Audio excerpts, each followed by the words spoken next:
ಒಂದು 2-3 ದಿನದಿಂದ ಏನು ಬಾರ್ಕೂರು, ನಮ್ಮ ಕುಂದಾಪುರ ವಿಧಾನಸಭಾ ಕ್ಷೇತ್ರದ ಬಾರ್ಕೂರು ಹನೆಹಳ್ಳಿ ಹತ್ತಿರ ಒಂದು ಸಂಕಮ್ಮ ತಾಯಿ ರೆಸಾರ್ಟ್ ಅಲ್ಲಿ ಬಿಜೆಪಿ ಜಿಲ್ಲಾ ಯುವ ಮೋರ್ಚಾ ಅಧ್ಯಕ್ಷ ಪೃಥ್ವಿರಾಜ್ ಶೆಟ್ಟಿ ಅವರು ಹಿಂದೆ ಎಲ್ಲ ನೋಡಿದಾಗ ನಮಗೆ ಬಾಯಿ ತೆಗೆದ್ರೆ ದೇಶಭಕ್ತಿ, ದೇಶ ಪ್ರೇಮ, ಹಿಂದುತ್ವ ಇದನ್ನೆಲ್ಲ ಹೆಸರು ಹೇಳ್ಕೊಂಡು ಆಡಂಬರದಿಂದ ಇರುವವರು ಎಲ್ಲ ಇಡೀ ಜಿಲ್ಲೆ ತುಂಬ ಒಂದು ರೀತಿ ಕೂಗಾಟ ಮಾಡಿಕೊಂಡು ಸಿಕ್ಕದಲ್ಲೆಲ್ಲ ಹೋಗಿ ಹಿಂದುತ್ವ ಅಂತ ಹೇಳಿ ಒಂದು ದೊಡ್ಡ ಮಟ್ಟದಲ್ಲಿ ಹೆಸರು ಮಾಡಿಕೊಂಡು, ಯಾವ ರೀತಿ ಹೆಸರು ಅಂದ್ರೆ ನಮ್ಮ ಪಕ್ಷದಲ್ಲೇ ಇದ್ರು ಅವರು, ಹಿಂದೆ ಬಿಜೆಪಿಗೆ ಹೋದ್ರು, ಹಿಂದುತ್ವ ಅದು ಇದು ಅಂತ ನಾಟಕೀಯ ಬೆಳವಣಿಗೆಗಳ ಮೂಲಕ ಅಲ್ಲಿಯೂ ಕೂಡ ಬಿಜೆಪಿಯವರ ಏನು ಮೂಲ ಬಿಜೆಪಿಯವರು ಯಾರಿದ್ದಾರೆ ಅವರನ್ನೆಲ್ಲ ಯುವಕರಿದ್ರು, ಅವರನ್ನ ಸೈಡ್ಲೈನ್ ಮಾಡಿ ಇವರು ಅಲ್ಲಿ ಹೋಗಿ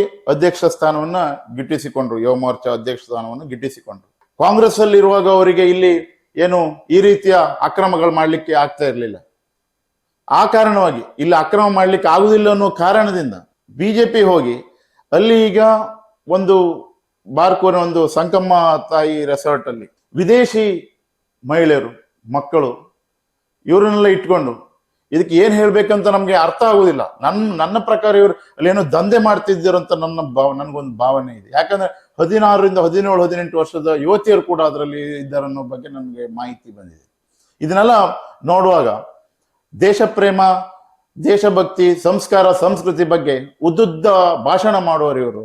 ವ್ಯವಸ್ಥೆಯಲ್ಲಿ ಯಾವ ರೀತಿ ಇರ್ಬೇಕು ಅನ್ನೋ ಒಂದು ಸಾಮಾನ್ಯ ಜ್ಞಾನ ಕೂಡ ಇವರಿಗೆ ಇಲ್ದಿರೋದ್ರಿಂದ ಇವರು ಯುವ ಮೋರ್ಚಾ ಜಿಲ್ಲಾಧ್ಯಕ್ಷ ಅಲ್ಲ, ಅವ್ರ ಪ್ರಾಥಮಿಕ ಸದಸ್ಯರು ಕೂಡ ಬಿಜೆಪಿಯವರು ಇರ್ಲಿಕ್ಕೆ ಬಿಡಬಾರ್ದು. ಕೂಡಲೇ ಅವರಿಗೆ ರಾಜೀನಾಮೆಯನ್ನ ಕೊಡಿಸ್ಬೇಕು. ಅವರಿಗೆ ಏನು ಉಡುಪಿ ಜಿಲ್ಲೆಯ ಶಾಸಕರು ಇರ್ಬೋದು, ಸಂಸದರು ಇರ್ಬೋದು, ರಾಜ್ಯ ನಾಯಕರು ಇರ್ಬೋದು, ಹಾಗೆ ನರೇಂದ್ರ ಮೋದಿ ಅವರು, ಅಮಿತ್ ಶಾ ಅವರು, ರಾಷ್ಟ್ರೀಯ ನಾಯಕರು, ಬಿಜೆಪಿ ಎಲ್ಲರೂ ಕೂಡ ವಿದೇಶಿಗರನ್ನ ತೆಗೆದುಕೊಂಡು ಬಂದು ಇಲ್ಲೊಬ್ಬ ಯುವ ಮೋರ್ಚಾ ಅಧ್ಯಕ್ಷ ಇಟ್ಕೊಂಡಿರೋದ್ರ ಬಗ್ಗೆ ಇವರೆಲ್ಲರೂ ಕೂಡ ಹೊಣೆಗಾರರಾಗ್ತಾರೆ ಬಿಜೆಪಿಯವರು. ಆದ್ರಿಂದ ಇದಕ್ಕೆ NIA ತನಿಖೆಯನ್ನ ಮಾಡಬೇಕು ಅಂತ ಈ ಸಮಯದಲ್ಲಿ ಹೇಳ್ತೇನೆ ನಾನು.